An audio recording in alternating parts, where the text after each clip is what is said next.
여러분이 알아듣는 설교 설교 강의하는 부분입니다. 뭐가 글자가 뭐 되게 많아 빡빡하고 그런데 좀 정리해서 하도록 하겠습니다. 이사야서 36장부터 39장은 또 한 세트로 해서 히스기야의 개인적인 신앙을 기록한 것입니다. 대부분 역사와 신앙의 전체 이스라엘 역사와 신앙의 역사를 쭉 이야기한 것에 비하면 이게 왜 계속 단계 뜨지? 괜찮나요 지금? 네. 오케이. 그것에 비하면 36장, 37장, 38장, 39장 이 4장은 히스기야 왕의 개인적인 스토리를 해서 그다음 문학 형태도 상당히 다릅니다. 이게 산문 형태로 되어 있어서 다른데 그래서 뭐 여러 인본주의적 신학자들은 이런 걸 보면서 이사야서가 한 권이 아니고 여러 권이 합해져 가지고 만들어진 거 아니냐 그렇게 이야기하는데 그렇게 됐든 저렇게 됐든 그걸 인정한다는 게 아니고 그렇든 중요한 건 성령이 하시는 것이고 성령의 마음이죠. 사람도 산문도 쓰고 시도 쓰고 그 다음에 여러 가지 그런 문학적 구조를 갖고 있는데 성경님 어디 그런 실력이 없으시겠어요? 자, 그거는 이제 일단은 여담이고, 그래서 개인적인 신앙을 넣었다. 왜 여기다 그러면 이 거대한 1장부터 35장까지와 그 다음에 40장부터 66장까지 중간에다가 이사야의 히스기야의 개인적인 스토리를 넣었을까? 이 말은 이사야 같은 신앙, 개인적인 신앙으로 이 하나님 이사야의 말씀을 적용하고 살아라. 하나님의 말씀을 귀로만 받지 말고 행함으로, 발로 뛰고 삶으로, 인격으로, 신앙으로 나에게 적용하는 그런 사례를, 모범적인 사례를 우리 히스기야 왕에게 주었다. 이렇게 생각을 하면 이 장을 우리가 다른 여러 성경하고 이사야에서 다른 장하고 연결해서 문맥적으로 이해가 될 수가 있습니다. 그 다음에 이제 이사야서 36장 이 말씀은 특히 7장, 이사야 7장과 두 개가 아주 비교가 되고 대조가 되는 겁니다. 의도적으로 두 장을 비교를 시켜놨어요.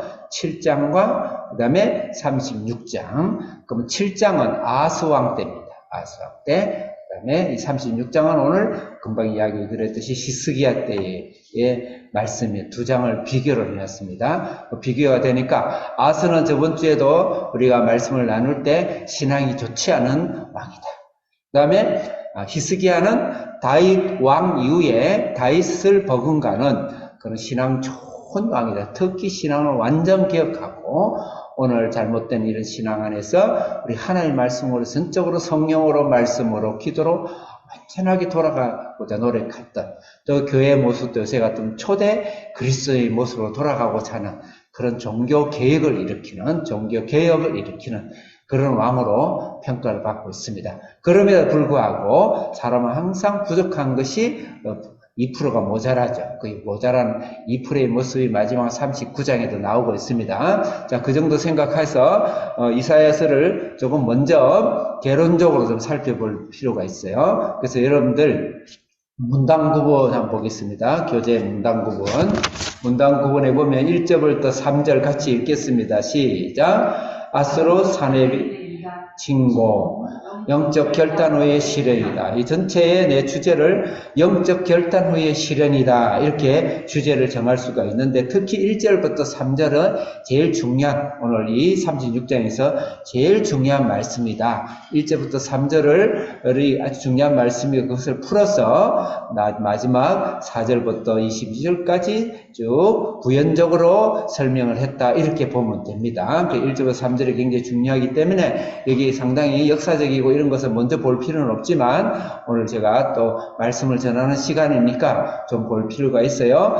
1절부터 3절에서 사네립이라는 아수르의 최강의 왕이 있어요. 왕이 사네립이 침공해가지고 유다를 침공해요. 근데 이 왕은 이미 유다 침공하기 전에 북이스라엘을 포로로 잡아가고 북이스라엘 점령한 왕이에요. 그 다음에 유다, 북한은 다 점령을 해버리고 이제 남한이 조금 남았는데 지금 그 남한을 침공하고 있다. 이렇게 보면은 약간 지형적으로 역사적으로 좀 비슷하니까 그렇게 이해를 하면 됩니다. 근데 이때 히스기야 왕이 어떤 상태냐면 신앙이 좋은 나쁜 상태도 아니에요. 그 다음에 히스기야 왕이 비실비실한 왕도 아니에요. 또 진짜 하나님 앞에서 벌을 받을 만한 그런 왕도 아니었었어요. 오히려 거꾸로 히스기야는 종교개혁을 일으켰어요. 다윗 왕의 버금가는 신앙으로 이스라엘 타락한 이스라엘을 돌려놓은 회복시켜놓은 그런 어마어마한 일을 불가능한 일을 히스기야가 한 거예요. 했으면 하나님이 상급을 줘야 되고, 그죠? 또 잘 될 것인데, 물론 잘 되겠죠. 그런데 그런 이유에 오히려 이런 어려운 유다 침공에 대한 이런 시련이 온 것이죠. 여기서 우리가 적용해야 될 것은, 중요한 우리 신앙은 히스기야처럼 신앙을 적용하고 신앙의 삶을 사는 그런 자세로 살아야 된다고 이 장을 주셨다고 우리가 생각했을 때 우리는 어떤 일이든 하나님 앞에 크게 영적 결단을 하고 새해 2023년에는 어떻게 살으리라. 또 이번 1월달은 어떻게 살으리라. 또 내 인생의 고비에서 주기적으로 나는 어떻게 살으리라고 큰 결단과 하나님 앞에서 큰 헌신을 하고 났을 때 그 뒤에 이런 시련이 따를 수가 있다. 그랬을 때 그 시련까지도 이겨낸 히스기야의 신앙을 본받자. 그런 의미에 있어서 히스기야의 신앙을 우리에게 가르친 것이다. 이렇게 보면 36장이 금방 해석이 될 것입니다. 그 다음에 4절부터 10절 옆에 있는 걸 같이 읽겠습니다. 시작. 네, 아수르, 그 당시 이제 침공을 다 해가지고 다 침공해버렸어요. 50개 도시, 48개 도시 중에 46개를 다 점령해버렸으니까 끝났죠. 옛날 우리나라 낙동강 전투처럼 그거만 딱 남은 거죠. 낙동강 딱 남은 거예요. 네, 그랬을 때 그 아수르의 사신 랍사게를 보내가 항복을 요구하는 거예요. 요구하는데 아주 비꼬고 놀리고 메롱메롱하고 조롱하듯이 그렇게. 그게 이제 4절부터 10절. 그렇게 했을 때, 히스기야의 영적인 태도가 어떻느냐? 그걸 통해서 우리는 무엇을 배울 것인가? 자, 3번 읽겠습니다. 3번 11절부터 20절. 시작. 랍사게와 유다 백성에게 연설 2차 두 번째 또 랍사게가 조롱을 하는데 이번에는 그 협상하는 대표들, 사신들 대표들에게 하는 것이 아니고 유다 전체 백성들에게 KBS, MBC, SBS, YTN 이런 방송을 점령해가지고 전국에다가 이 유다를 조롱을 하는 거예요. 희롱하고 조롱하고 그냥 여론전을 해가지고 그렇게 하는 모습이 나와요. 그래서 그렇게 했을 때 우리 신앙은 어떻게 히스기야를 통해서 우리는 무엇을 배워야 되는 것인가? 그 다음에 4번에 21절부터 22절 결론인데 같이 읽겠습니다. 시작. 유다 자신들의 반응. 이랬을 때 이들의 반응은 어땠는가? 이 믿음은 어떤 믿음이었는가? 우리는 어떤 믿음을 배워야 될 것인가를 결론적으로 한 것이 오늘 36장 전체 구조다. 자, 그러면 먼저 이제 1절부터 3절이 제일 중요하다 그랬죠. 1절부터 3절에서는 몇 가지 포인트를 봐야 되는데 7장과 36장을 비교할 필요가 있고 그 다음에 이 36 이사야서에 나오지 않은 실제적인 역사 스토리가 11개와 18장에 나오는데 그때에 어떤 일이 있었는지 히스기야 종교개혁을 어떻게 했는지를 한번 읽어봐야 돼요. 그 다음 세 번째 포인트는 여기에 특히 2절에 보면 임모 수도 곁 세탁자의 밭 큰 길이라는 이 단어가 여러 곳에 나와요. 7장에도 나오고 다른 선지서에도 나옵니다. 그래서 왜 이것을 이렇게 긴 단어를 이렇게 썼을까? 그 다음에 이게 어떤 의미가 있을까? 그 포인트를 우리가 알게 되면 36장 전체를 이해를 할 수가 있습니다. 먼저 이사야 7장 36장 비교 여러분들의 설교안을 봐주기 바라요. 자, 그럼 7장과 36장 제가 가로도 채우지 않는 가로를 넣었는데 먼저 왼쪽에 보면 굵은 것이 역사적 통치왕. 7장은 누구죠? 아스. 그러면 36장은 누구였다 그랬죠? 예, 히스기야. 예, 그렇게 적으세요. 그 다음에 신앙. 그러면 이 왕들의 신앙은 어땠는가? 7장 아스는 어땠다 그랬어요? 네, 신앙이 좋지 않다. 없었어요. 36장은 히스기야 신앙 어땠습니까? 좋은 신앙입니다. 좋은 신앙. 좋은 신앙이다. 뭐, 다르게 뭐, 신학적으로 또 표현할 수 있어요. 그 다음에 세탁자의 박 큰 길에 등장한 그때 이 세탁자의 박 큰 길에 여기서 중요한 것은 큰 길이에요. 큰 길인데 앞에 임못 수도 세탁자의 밭 큰 길이에요.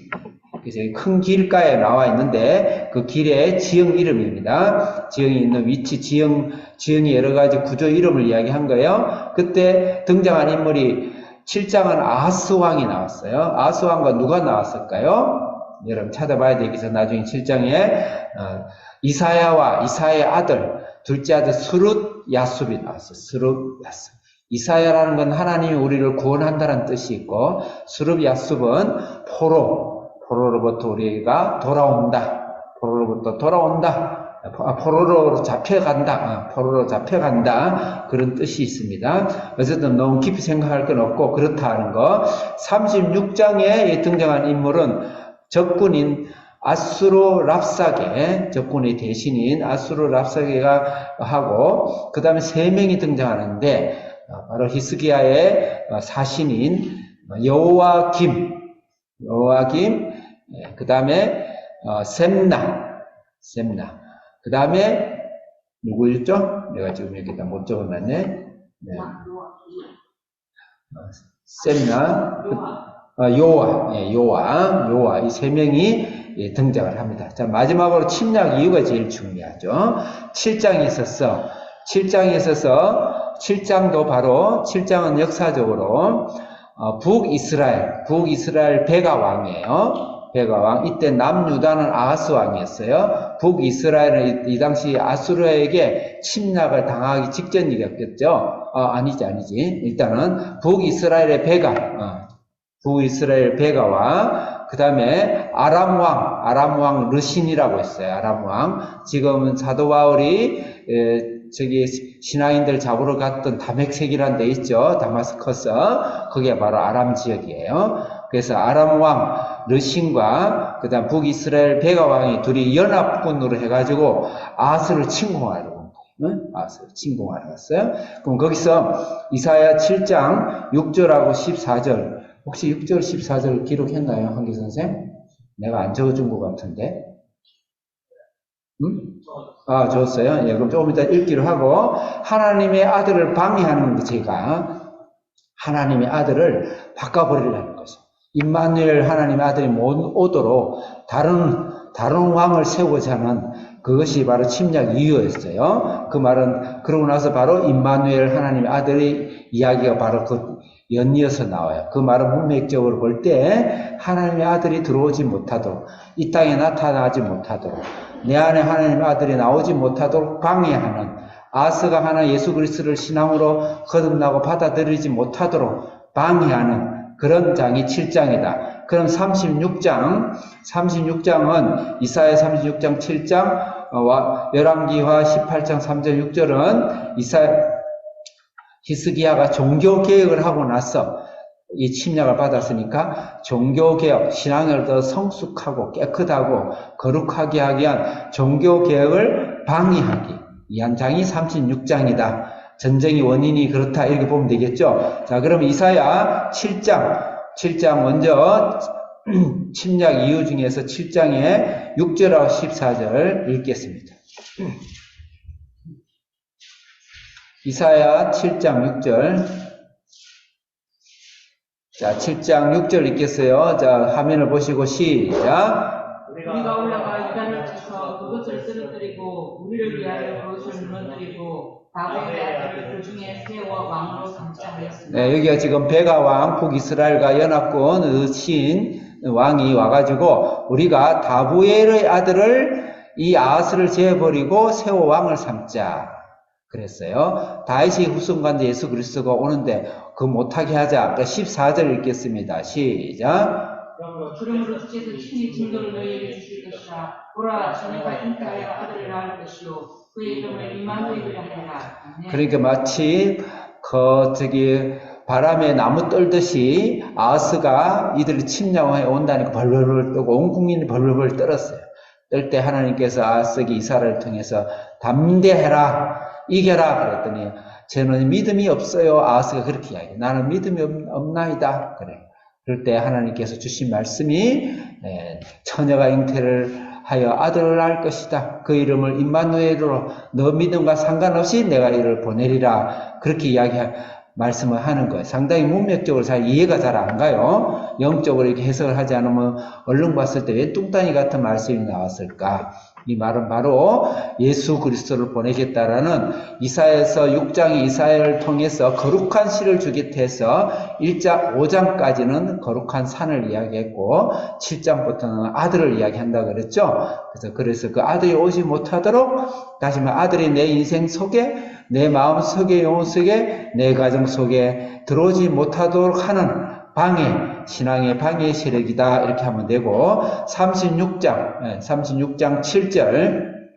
7절 그러면 이제 히스기야를 보겠어요. 37절 읽겠습니다. 시작. 혹시 내가 내게 이르기를 우리는 우리 하나님 여호와를 신뢰하거나 하리라 하는 그는 그의 산당과 제사를 히스기야가 제하여 버리고 유다와 예루살렘에 명령하기를 너희는 이 제단 앞에서만 예배하라 하던 그 신이 아니냐 하셨느니라. 여기서 이제 랍사게가 히스기야를 조롱하면서 너희가 산당과 제단에 그 있는 모든 옛날의 우상들을 다 제하여버리고 너희들이 뭐 예루살렘에 하나님 있는 하나님만 믿으면 된다고 하지 않느냐, 그 신이 어딨냐 하면서 희롱하고 조롱하는 말이 나온다는 거예요. 종교개혁을 조롱하는 것이죠. 그 현장을 열왕기하 보겠습니다. 18장 3절 읽겠습니다. 시작. 히스기야가 그의 조상 다윗의 모든 일과 같이 여호와께서 보시기에 예, 4절 시작. 그가 여러 산당들을 제거하며 주상을 깨뜨리며 아세라 우상을 쳤으며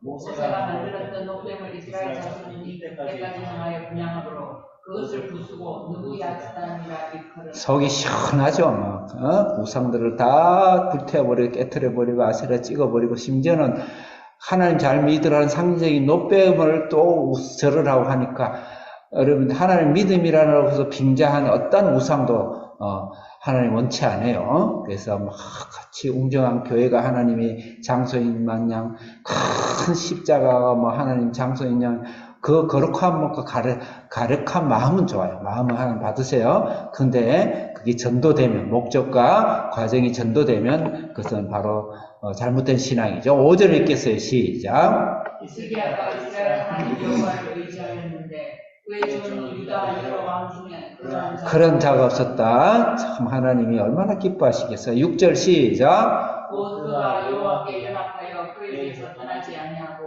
여호와께서 모세에게 명령하신 계명을 지켰다. 하나님이 얼마나 하나님 마음이 시원하시겠어요. 이런 히스기야가 이런 짓을 해서 이렇게 좋은 짓을 했어요.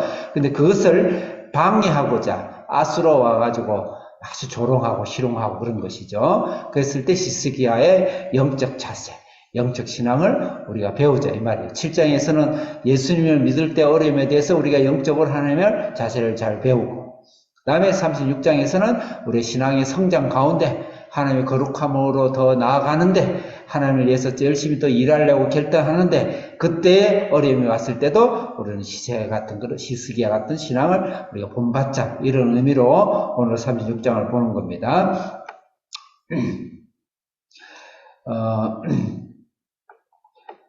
저희 오늘 양이 조금 잘랐는데 많네요. 그 다음에 2번 읽어봅시다. 2번 문제 읽어보겠어요. 시작. 왕하 18장 1절 6절 읽고 히스기야가 금방 읽어봤습니다. 3번 읽겠습니다. 시작. 왕하 18절 19 읽어라. 히스기야는 신앙개혁을 이룬 뒤에 오히려 아수르 사천의 침략을 받는다. 지금 현재 36장의 이야기가 열왕기하 18장이 그대로 나와요. 그래서 한번 일단 보겠어요. 한기 선생 18장 그 종교개혁을 일으키고 난 이후에 이 아수르가 침략하는 이야기 쭉 나오지만 그 중에 17절부터 19절까지 읽겠어요. 17절 시작. 아수르 왕이 다르단과 랍사르스와 랍사르로 하여금 대군을 거느리고 다기스에서부터 예루살렘으로 가서 히스기야 왕을 치리하며 그들이 예루살렘으로 올라갑니다. 그들이 올라가서 윗모수도 곁곳 저작자에 갇혀 있는 큰 길에 다른. 네, 여기서 사신이 3명이 나오는데 이사야 36장에는 한 명만 지금 랍사게만 등단을 해놨죠. 그 다음에 여기 윗모수도 곁곳 세탁자의 밭에 있다.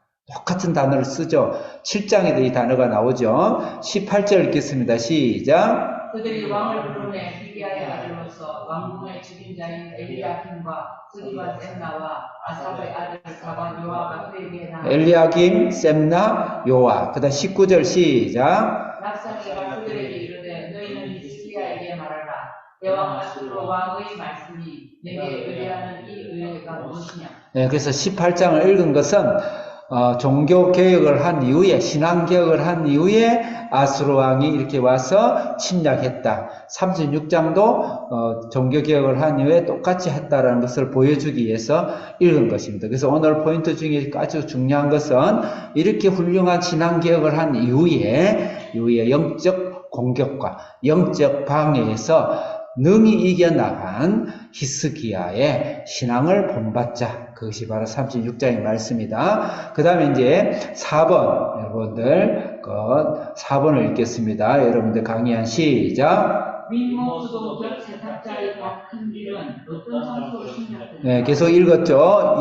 윗못은 위에 있는 못이고, 수도라는 것은, 뭐라 그러죠? 상수도 말합니다. 상수도. 물이 흐르는 수도고, 그 다음에 그 곁에, 그 옆에 있는 세탁자의 빨래하는 빨래터 밭에 큰 길이다. 그 단어에 너무 신경 쓰면, 아주 어렵습니다. 그 단어 너무 신경 쓰지 마세요. 이거 찾아가면 언어 막 찾아보고 하지 마세요. 중요한 건 그런 큰 길이, 위치가 어디에, 위치를 설명하는데, 이건 어떤 장소인가? 이사야서 36장 1, 2절 나왔고, 이사야서 7장 1절 3절 나와서 읽지 않겠습니다. 시간상. 읽지 않겠어요. 이건 어떤 장소인가? 제가 본론부터 이야기하겠어요. 이것은 바로, 역사적으로 볼 때 기온샘이라고 하는데, 여기는 예루살렘 성 제일 밑에 있는 예루살렘 성 바깥에 제일 아래쪽에 산 밑에 있는 성이다. 그게 북쪽인지 남쪽인지는 알 수는 없어요. 장소는 정확치가 않아요. 성경에. 그러면 이 셈에 여기는 한마디로 저수지, 물을 공급한 저수지. 이스라엘하고 그다음 중동에서는 물이 아주 중요해요. 그 물 하나 때문에, 우물 하나 때문에 국가 간의 전투가 일어나요. 야곱의 우물도 그런 거예요. 국가 간의 부족과 부족의 전투가 일어나고, 물은 인간 사는데 필수이기 때문에 반드시 집단의 어떤 성이나 도시나 집단촌은 반드시 우물을 중심으로 세워집니다. 그래서 이 우물이, 그래서 예루살렘에 물을 공급하는 우물이에요. 아주 중요하죠. 이거 뺏겨버리면 죽는 거죠. 그죠? 그래서 거기가 마지막 보루다라는 거죠. 마지막. 생명의 보루, 신앙의 보루, 지킴의 보루, 싸움의 보루. 그 보루에. 이걸 뺏길 수가 없는 거예요. 이걸 뺏길 수 없는데, 거기까지 우리 사신이 나가는 거예요. 그러니까 48개의 도시를 다 뺏기고 2개 라기스라는 도시하고 지금 예루살렘 도시 남았는데 수도가 남았는데 그 수도의 윗못 이 세탁자 밭 큰 길 이 수도까지는 뺏길 수가 없죠. 그러니까 마지막 저지선이 이렇게 보면 돼요. 그런 의미가 있는 거예요. 그래서 여기를 이 세탁자의 밭 큰 길 장소를 이렇게 3번씩 이렇게 등단시킨 것은 우리 인생의 마지막 저지, 마지막 바람, 마지막 갈 때까지 가는 마지막 그 사선 그런 의미로서 있는 것이다. 그래서 그런 의미로서 그 끝에 사선의 끝에 마지막 우리의 인생의 끝에 서서 방법의 끝에 노력의 끝에 서서 우리가 이 세상과 사탄과의 싸움에서 하나님을 의지하고 하나님을 신뢰해야 된다. 이렇게 우리가 해석을 하면 좋겠어요. 그 다음에 이것은 나중에 역사적으로 나중에 이 히스기야 왕이 아하스 왕 때도 그래요. 이걸 지하로 동굴을 파가지고 비밀 수로를 만들어가지고 예루살렘 성까지 끌어들여요. 혹시 나중에 이것이 점령됐을 때는 그 몰래 물을 먹어야 되니까, 그래서 비밀 통로를 한 500-600m를 파가지고 비밀 수로를 만들어가지고 예루살렘 성 안에까지 끌어들인 거예요. 그 섬이 바로 실로암입니다. 실로암. 그 섬이 바로 실로암이에요. 실로암이 굉장히 의미가 있죠. 실로암이 눈을 떠라. 예수 그리스도가 그 실로암이신 것이죠. 그래서 지금 뭐 실로암 하면 찬양을 하고 싶은 마음이 생기기도 할 정도로 그런 굉장히 영적인 의미가 있죠. 그래서 내가 너무 이걸 뭐 예수 그리스도의 마지막 방한이다 이렇게 하면 너무 좀 그런 풍리적인 해석이 될 수가 있어서 그렇게 할까지 필요는 없어요. 어쨌든 역사적으로 그렇다. 그래서 이건 굉장히 중요하죠. 우리의 마지막 대안은 무엇인가? 우리의 마지막 정점은 어디인가? 그때 만나는 예수 그리스도. 그때 만나는 엎드리는 우리의 신앙. 그게 진짜 좋은 신앙이다. 그런 의미를 보면 되겠습니다. 5번에 이제 7장과 36장을 제가 해석해 놨어요. 7장 읽겠습니다. 시작. 이사야 7장 아하스와 의붓 하나님에도 임마누엘 하나님의 아들을 주신. 자, 이사야 36장 시작. 히스기야의 신앙 세우됨에도 사탄의 영적 방해에서 믿음을 주신. 자, 7장 36장 확인하기 제가 비교를 했죠. 네, 그러면 이제 본문으로 들어가겠습니다. 이제 빨리 읽어가겠어요. 제가 1절부터 3절은 거의 설명했지만 다시 1절 읽겠습니다. 36장 본문 36장 1절 시작. 히스기야와 14년에 아수르 왕 다리엘에게 올라와서 유다의 모든 경관성을 쳐서 취하니라. 네, 경관선 46개가 당하고 2개 남아요.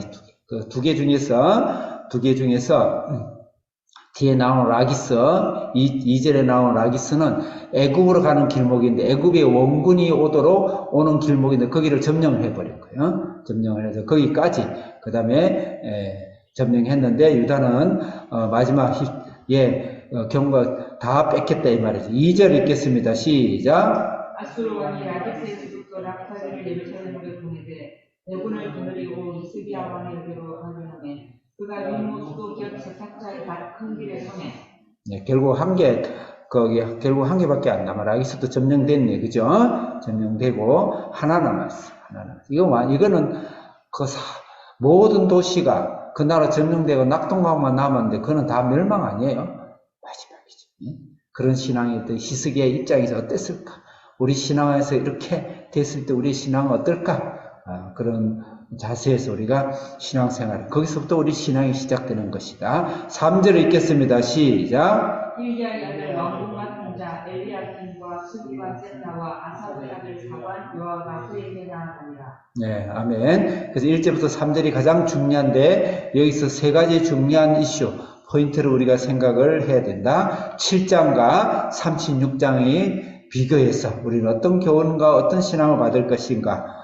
두 번째로는 모든 성을 다 빼앗기고 예루살렘 성만 남았는데 그것도 그 임모 수도 곁 세탁자의 박 큰 길 마지막 보루에서 우리의 인생길과 신앙길에서 우리가 섰을 때 우리는 히스기야의 신앙 안에서 우리는 어떻게 배울 것인가?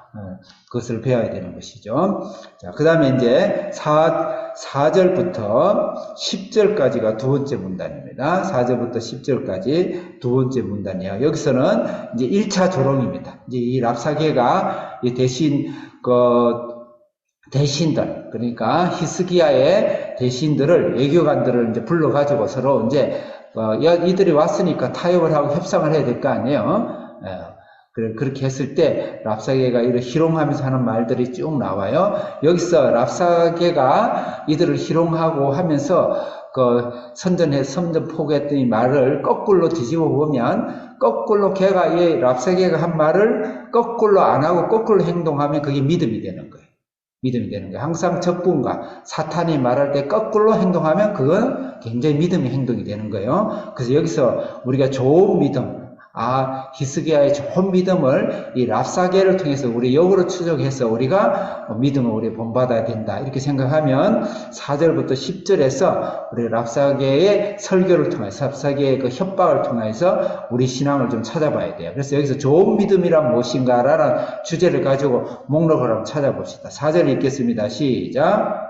랍사기가 그들에게 이르되 이제 히스기야에게 말하라. 내 왕 아스로 왕이 이같이 말씀하시기를 네가 믿는 바 그 믿는 것이 무엇이냐. 랍사기가 던진 도전이 내가 믿는 바 그 믿는 것이 무엇이냐. 이게 제법 수준 높은 질문을 했어요. 네가 믿는다. 믿음 내가 인정한다. 근데 네가 뭘 믿냐? 네가 믿고 있는 그 대상이 무엇이냐? 그게 묻는 것이죠. 여기서 우리가 좋은 믿음을 받아야 되는 것은 믿음 그 자체보다 믿음의 대상이 중요한 거예요. 그거 묻는 거예요. 그 세상 사람들은 우리가 믿을 때 우리 기독교의 믿음 그게 아니고 네가 믿고 있는 그 믿음의 대상이 누구냐? 무엇이냐? 우리에게 보여주라. 그 말이죠. 우리가 신앙생활을 하면서 하나님이 살아계심을 하나님이 어떤 분인가를 우리가 이 세상 사람에게 또 나에게 내 인생에게 나 자신에게 나타나고 확신하고 말씀을 확신하고 그런 신앙이 굉장히 중요해요. 무조건 열정만 가지면 안 되는 것이죠. 그 신앙은 믿음 그 자체보다 믿음의 대상이 중요하다. 제가 자주 믿음을 이야기를 합니다. 큰 얼음판에 호수가 있었는데 거기는 외길이에요. 거기를 건너가야 집으로 갈 수 있는데 그 호수에 얼음이 얼은 거예요. 얼음이 얼었는데 그 얼음이 실제로 살얼음이 걸은 거예요. 근데 나는 믿음만 있으면 걸을 수 있어. 건널 수 있어. 나는 천하의 믿음이야. 포커스 같은 믿음이야. 그래가 달려가면 바로 빠져죽죠. 그 믿음이 중요한 것이 아니고 믿음의 대상이 얼음을 정확하게 알아야 되는 거. 그래서 그 믿음. 그런데 두 번째로는 실제 얼음이 깡깡해서 탱크가 지나가도 괜찮은 몇몇 10m를 얼은 거예요. 얼은 거예요. 그런데 이 사람은 반대로 워낙 믿음이 없는 사람. 믿음이 없는 사람. 발만 불어도 지붕이 날아갈까 걱정하고 아주 믿음이 없는 사람. 그런데 이제 그 길이 외길인데 그 길을 건너야 되는데 집에는 가야 되는데 믿음이 없으니까 가다가 빠져 죽으면 어떡하나 덜덜덜 떨고 가긴 가야 되고 그래서 이 친구가 자기보다 큰 바위덩어리를 어떻게든 들고 자기 발 앞에 바로 1m 앞에다 집어 던졌어요. 그러니까 껐떡다는 거야. 그럼 1m까지는 괜찮구나. 그래서 일단 발을 내딛었어요. 그 다음에 다시 돌을 던졌어요. 1m 앞에 던지니까 거긴 괜찮은 거예요. 여기 1m까지 또 괜찮구나. 그렇게 해서 밤새도록 해서 건넌 거예요. 그러고 나서 뒷날 올 때도 또 그렇게 해서 걸었어요. 그 다음에 세 번째로 어때요? 좀 자유롭지. 몇 m 가서 가고 그러다가 10m 하고 이러다가 그 다음부터는 좀 믿음이 없는 사람이지만 믿음이 생겨가지고 엄청난 믿음으로 자유롭게 왕래할 수 있는 믿음이 크는 것이죠. 그 믿음이라는 것은 믿음의 대상을 잘 알아야 돼요. 우리가 하나님을 믿을 때 이건 다른 말로 체험적 신앙입니다. 신앙에는 체험적 신앙이 제일 중요해요. 오늘날 교회가 전 서구의 구라파, 서구에 있는 유럽의 모든 교회가 다 죽는 건 뭐냐면 최고의 교육과 신학을 갖고 있지만 시간이 갈수록 체험적 신앙이 아닙니다. 대상을 모르는 거예요. 지식으로만 조금 알았어요. 그러니까 성경을 이리 쪼개어 저렇게 찢고 해가지고 온갖 이상한 성경을 만들어 놓고 자기 입맛과 자기가 믿겨지는 성경만 따가지고 해석을 하게 돼 있고 그러다 보니까 신앙이 없으니까 다 떠나고 주위의 사람들도 믿음이 없는 교회를 보고 교회를 다 떠나게 되는 것이 100% 90%의 국교를 갖고 있던 국가도 영국에 가면 신앙이 거의 없어요. 1%도 없어요. 100명이 1명도 안 믿어요. 그런 신앙이 된다. 그래서 올해 우리의 성도들은 나의 믿음을 나에게도 확신하고 나의 주위에도 확신하고 말씀으로 내 속에 확신하고 성령으로 체험하고 성령이 아닌 것은 절대 믿음을 설명할 수 없습니다. 대상을 나타낼 수도 없어요. 그런 신앙이 되시기를 바라겠습니다. 네. 자, 그 다음에 두 번째 이제 5절 읽겠습니다. 시작. 내가 말하니 내가 죽기 싸울 계약과 용맹이 있고 하면 입술에 붙은 말뿐이니라. 내가 이제 누구를 믿고 나를 반역하느냐. 네, 여기 두 가지 도전을 하는데 이제 랍사게가 약을 올리면서 조롱하면서 네 계략과 용맹, 이거는 전력, 지혜와 지식과 그 다음에 능력을 말합니다. 지혜와 지식도 능력도 하나도 없으면서 넌 입술로만 붙은 믿음이다. 네가 입술로만 까불어. 우리 기독교는 입만 동동 뜬다고 하는데 그런데 입술로만 한 말 아니냐 이 말이죠. 그럼 여기서 우리가 거꾸로 말을 했을 때 우리 신앙은 뭐냐면 사실은 입술의 신앙이 있어야 돼. 거꾸로 역설적으로 입술의 신앙이 있어야 돼. 계략과 지혜와 지식과 내가 갖고 있는 능력을 믿지 말라는 것이죠. 히스기야는 얼른 다른 사람이 볼 때, 진짜 신앙 있는 사람 볼 때, 저는 개뿔도 없는데, 저는 맨날 믿는다, 하나님 찬다 그러더라. 그렇게 하는데 그 믿음이 좋은 믿음이야. 다른 말로 기도와 성령을 의지하는 믿음. 내가 갖고 있는 재능과 능력과 경험을 믿는 것이 아니고, 세상이 나를 알아주지 않다 할지라도, 여호와 하나님의 능력을 믿고 그것을 하나님께 나아가는 성령과 기도를 나가는 사람은 천하를 움직이고, 역사를 움직이고, 우주를 움직입니다. 우주를 움직입니다. 그래서 그런 믿음이 오히려 돼야 된다. 그 다음에 세 번째로는 나를 반역하느냐 그랬어요. 히스기야가 뭐 반역하고 배반하고 그런 적 없어요. 세상 사람들은 우리를 반역으로 보는 것이. 자기를 따르지 않으면 우리 신앙대로 살면 반드시 우리를 반역자로 몰아세웁니다. 이번에 코로나를 통해서 교회가 국민의 반역자로 갈 뻔했죠. 악한 사탄이 그런 것이죠. 아주 나쁜 놈들이죠. 아수르가 이 세상을 지배하고 있는 것이죠. 대한민국은 그렇게 했어요. 모든 나라와 모든 역사 속에 그렇습니다. 그래서 내가 진짜 신앙이 있는 사람은 내가 내 신앙을 지키면서 다른 사람에게 반역자의 이름을 들을 줄 알아야 됩니다. 그 반역자 이름을 듣지 않은 사람은 신앙인이 아닙니다. 좋습니다.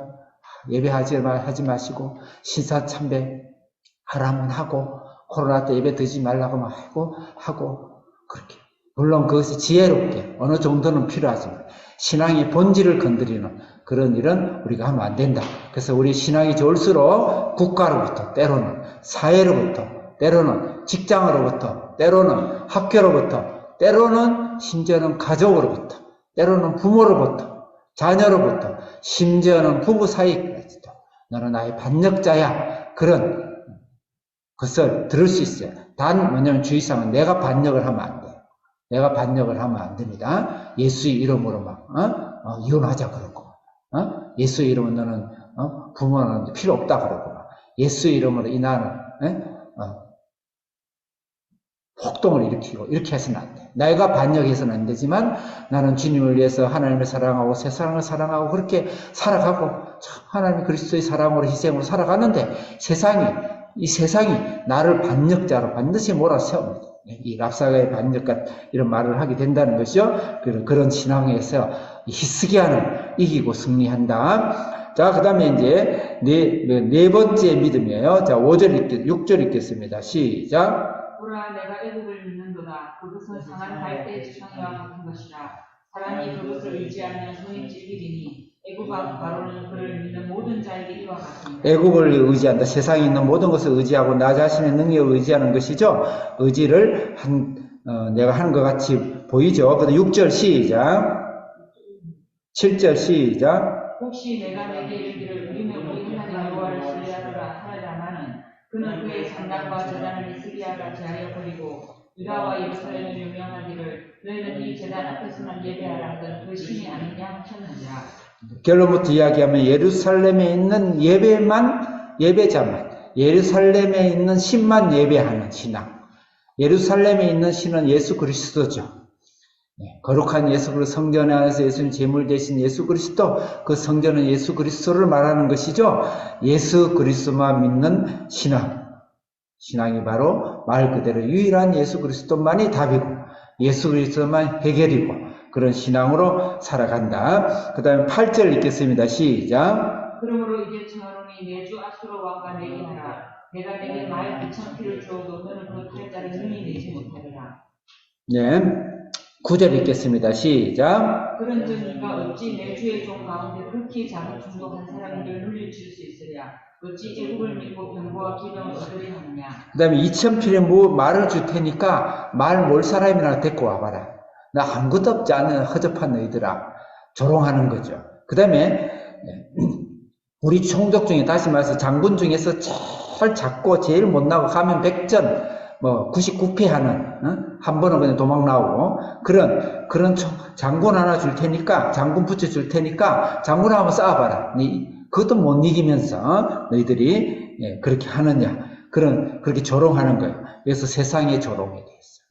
세상의 조롱이 돼서 우리가 반드시 우리의 좋은 신앙은 세상의 조롱을 받습니다. 세상의 조롱을 받습니다. 앞에는 반드시 좋은 신앙은 예수 그리스도의 이름으로 조롱을 받고 오늘 이 본문에서는 세상의 조롱을 반드시 받습니다. 그래서 그 조롱을 이기고 때로는 우리 예수 믿는다 주의 조롱하고 희롱하고 수군거리고 또 때로는 왕따시키고 예면시키고 우리 이제 한비전 학생들도 나중에 사회에 나가면 그런 조롱을 받겠죠. 그렇지만 히스기야처럼 정복을 해버리고 나중에 여기 18만 6천명에 몰살 당해버립니다. 하나님한테. 그래서 하나님께서 그런 신앙으로 우리가 본받아야 되겠다. 일단 10절 읽었죠. 10절 읽었나요? 10절 시작. 내가 이제 올라와서 이 땅을 멸하는 것이 여호와의 뜻이옵소서. 여호와께서 내게 이르시기를 올라가 이 땅을 멸하라 하시느니라. 이 랍사게가 다 희한한 말을 해요. 저는 이방의 야수르의 그 장군인데 내가 여호와의 뜻을 안다. 너희 하나님 뜻을 안다. 나도 받았다 이 말이에요. 네? 받았다. 이 땅을 멸하라 그랬다 그런 거예요. 랍사게가. 이 거짓말 사탄 거짓말장이잖아요. 거짓의 왕 사탄. 거짓말을 하는데 희한하게 말씀으로 거짓말을 해요. 여기에 기독교는 제일 약해요. 제일 약해요. 말씀을 변조한다든지 변형한다든지 살짝 한 개를 뺀다든지 살짝 더 좋아하는 걸 살짝 한 개를 붙여줘요. 그러면 막 이 말씀 아니냐 막. 그래 신천지 이 새로운 신천지가 도래했다 막 어머니 하나님의 교회가 왔다 막 부터 시작했어요. 살짝 한 개를 더 주면요 한국 사람은 공짜는 독이라도 마시잖아요. 그래서 그렇게 랍사게의 그 전략이 사탄의 최고의 전략이에요. 나중에 하다 안 되면 말씀으로 살짝 들어가. 사탄이 하와를 할 때 하나님의 말씀을 인용하여 그 중에 하나를 살짝 빼버리죠. 살짝 바꿔버리고 그렇게 해요. 그래서 말씀을 분별하고 하나님의 뜻을 분별하는 그런 신앙, 그런 신앙자가 되는 것이 좋은 신앙이다. 그래서 제가 좋은 신앙에 대해서 6가지를 랍사게가 가르쳐준 거. 거꾸로 행동하면 그게 바로 좋은 신앙이다. 그 다음에 이제 마지막인데 11절부터 20절까지는 사탄의 전략, 사탄의 공격 방법에 대해서 이 랍사게의 조롱을 통해서 우리가 목록을 찾아보면 이 말씀이 이해가 됩니다. 자, 10절, 몇 절이죠? 11절 읽겠습니다. 시작. 이에 엘리야김과 셈나와 요아가 랍사게에게 이르되 우리가 아람 방언을 아무리 청하건대 그 방언으로 당신의 종들에게 말하고 성 위에 있는 백성이 듣는 데서 우리에게 유다 방언으로 말하지 마소서. 아람 방언, 이방의 방언인데, 이 당시 아람 방언은 굉장히, 요새 같으면 고급 영어를 하는 사람들이에요. 그러니까 아무나 잘 알고, 우리나라는 영어를 많이 알지만, 굉장히 소수의 왕족이라든지, 최고의 학자들이나 알 수 있는 방언인데, 이 아람 방언으로 해주라. 이렇게 이야기하고. 예? 엘리야김과 셈나, 요아가, 이게 지금 랍사가 여가지고 막 지축을 흔들지 하니까, 야, 이거 백성들이 들으면 좀 큰일 나겠다, 이거. 선동이 일어나고 폭동이 일어나겠다. 그 다음에 뭐예요? 잘못하면은, 잘못되겠다. 이렇게 해서 부탁을 하는 거죠. 타협을 하는 거죠. 아람방을 해줘라. 그러면 이 랍사게가 참 대단한 것이 상계 언어를 해요, 랍사게가. 첫째는 아수르 장관이 아수르하고, 두 번째는 아람하고, 세 번째는 히브리어를 하는 거예요. 네? 유대어를 하는 거예요. 이게 대단하죠? 그래서 우리가 하나님 일을 할 때는 실력이 있어야 돼요. 실력이 있어요.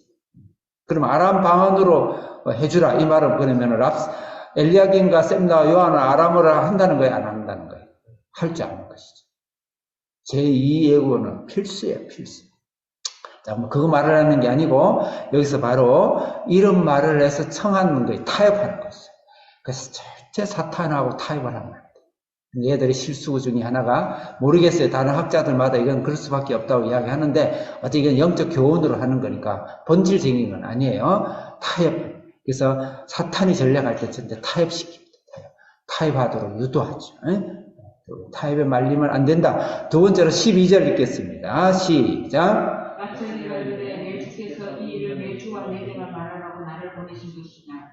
너희와 함께 자기의 대변을 먹으며 자기의 소변을 다시 성 위에 앉은 사람들에게 하라고 보내신 것이 아니냐. 자, 사탄이 처음에 타협으로 우리를 무너뜨리고, 그게 안 되면 두 번째는 협박질을 합니다. 협박을.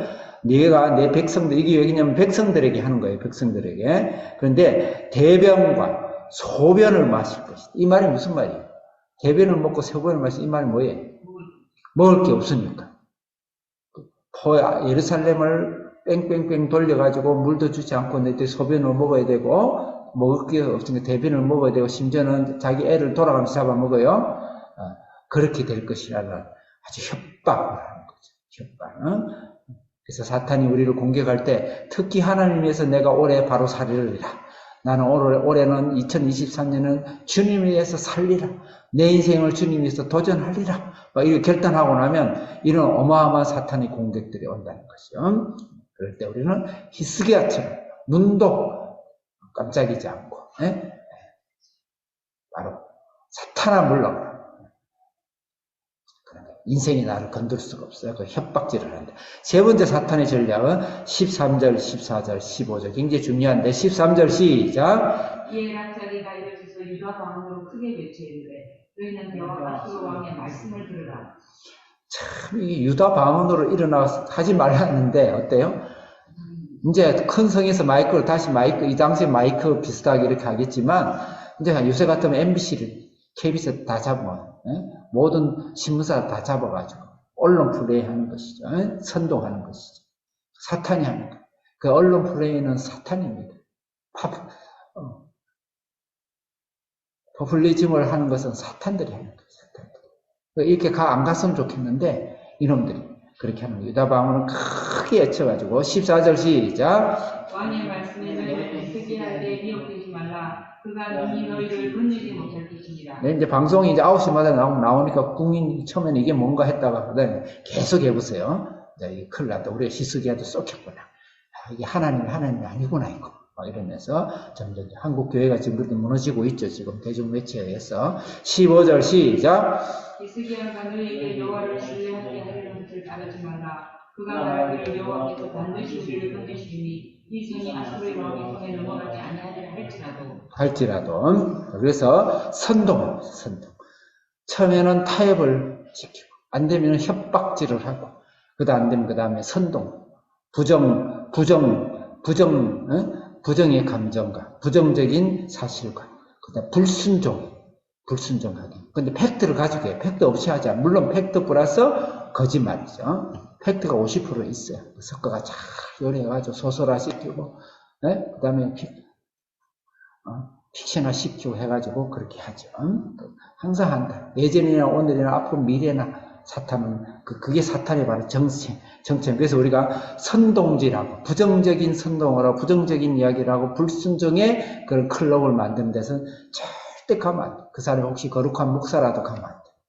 사탄의 영이 그 속에서 일을 하는 거예요. 나 안에도 이런 영이 있어요. 그래서 내가 하나님 앞에 무릎을 꿇어요. 우리에게는 사탄이 건드지만 거기에 우리가 넘어가면 안 된다. 그 다음에 이제 네 번째로 사탄의 전략이 16절 17절인데 16절 읽겠습니다. 시작. 히스기야의 말을 듣지 말라. 아수르 왕이 또 이같이 말씀하시기를 너희는 내게 항복하고 내게 나아오라. 그리하면 너희가 각각 자기의 포도와 자기의 무화과를 먹을 것이며 각각 자기의 우물물을 마실 것이요. 선동과 함께 그 다음에 유혹을 합니다. 유혹. 무슨 자기가 포도를 주고 무화과를 줘. 이거는 신앙의 기본이에요. 내가 꼭 길에 질려 생명이고, 나는 포도나무고, 나는, 반성에 나오는 샘물이고, 누구든지 목마르거든 내게로 와서 마시라. 내가 너희를, 쉬게 하리라. 하면서 이런 말씀을 똑같은, 질을 이들이 하죠. 거짓 그리스도와 유혹을 하는 것이죠. 그리고 본토로 들어가서 너희들을 잘 먹이겠다. 본토가 싹 벗겨가지고 노예 삼는 거죠. 사탄은 거짓말의 왕이죠. 그래서 이런 유혹적인 것을 제시하는 그런 데 따라가면 안 되죠. 절대 따라가면 안 돼요. 묵묵한, 그래서 하나님의 말씀에 좁은 길을 걸어라. 그게 나중에 보면요, 승리의 길이고 대박의 길이에요. 그 길이. 항상 그래야 된다. 자, 마지막으로 다섯 번째.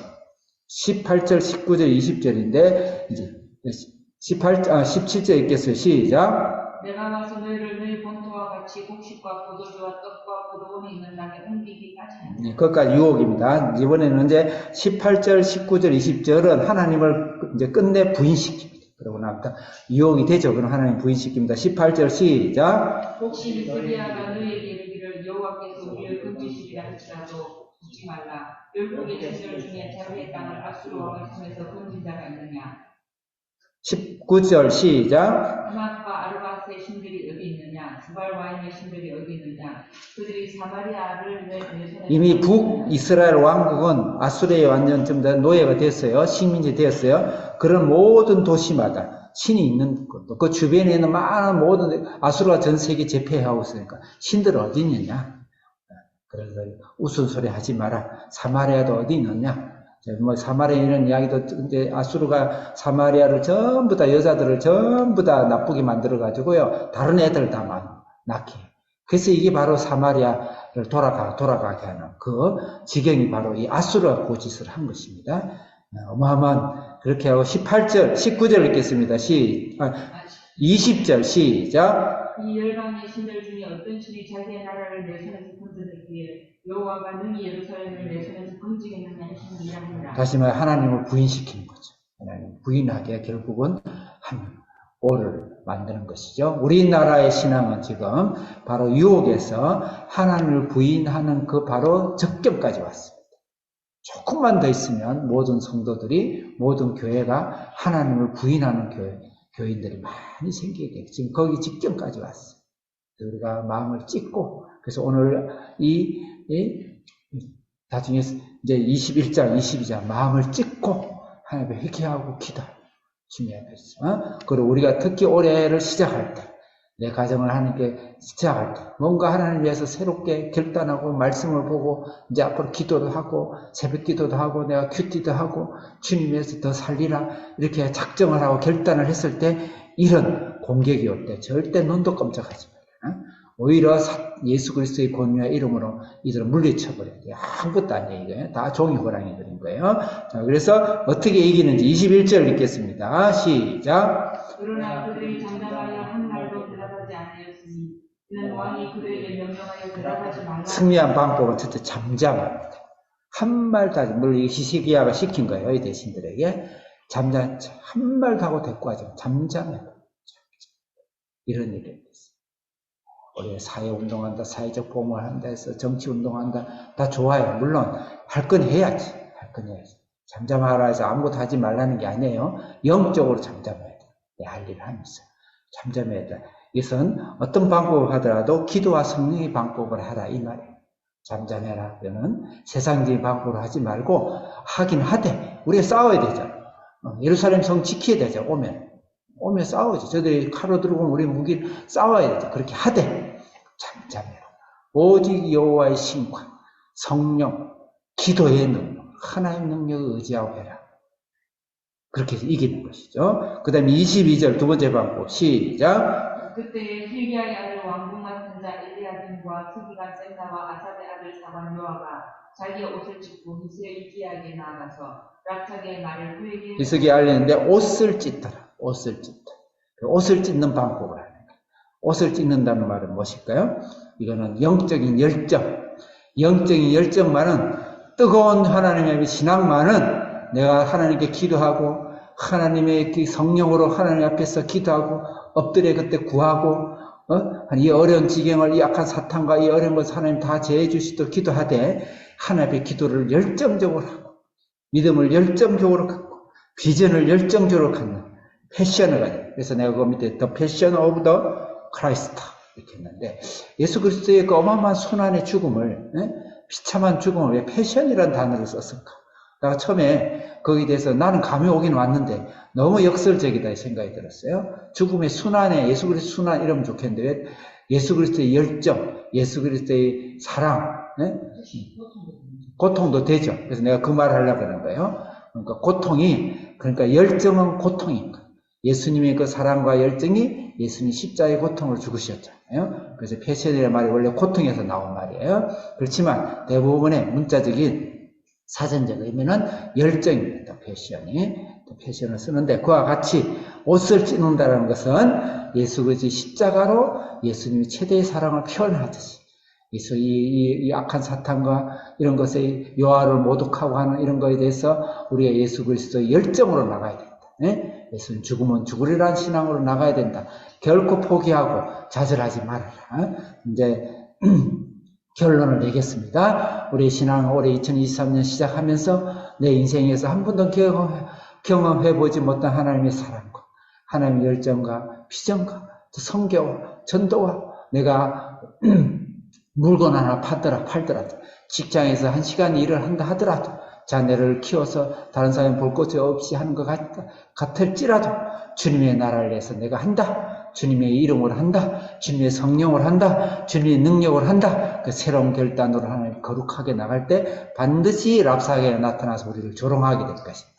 조롱은 조롱으로 끝납니다. 절대 머리끝 하나 우리를 건들 수가 없다. 그때 오늘 이 말씀대로 우리가 좋은 신앙을 갖고 이 악한 원수 마귀 계계를 알고 예수의 이름으로 잠잠하게 기도와 성령을 의지하고 선포하고 하나님께 절대 뒤로 물러가 침눈에 빠지지 말고 더 앞으로 나가는 열정적인 신앙의 자세로 우리가 세상을 점령하고 그해 나가는 우리 성도들 다 되기를 축원합니다. 같이 주여 주여 3번 외치고 오늘 우리 주의 성령께서 우리 인생 속에 날마다 결단을 해야 돼요. 2023년에 결단을 해야 돼요. 오늘 20일이면 새 구정 이후에 결단을 새롭게 하는 거예요. 새롭게 하고 하나님 앞에서 거룩함으로 하나님의 승리로 나갈 때 하나님 시스기야의 기도처럼 잠잠하며 기도와 성령을 앞에 나가며 예수 그리스도 십자가 열정으로 이런 인생을 정복하고 명령하고 다스려 나가는 여러분 신앙 되도록 하고 또 우리 주사랑 교회 올해 한 해의 사역을 위해서 여러분이 기도해주고 또 우리 한비전 학교의 사역을 해주고 또 이 나라의 하나님의 많은 생명들을 위해서 기도하고 또 특히 여러분들 가정, 올해 사업, 여러분들 일터, 자녀들을 위해서 예수 그리스도의 열정으로 선포하며 기도와 성령으로 승리하는 사람 될 수 있도록 3가지를 놓고 같이 주여 주여 3번 외쳐 기도하겠습니다. 주여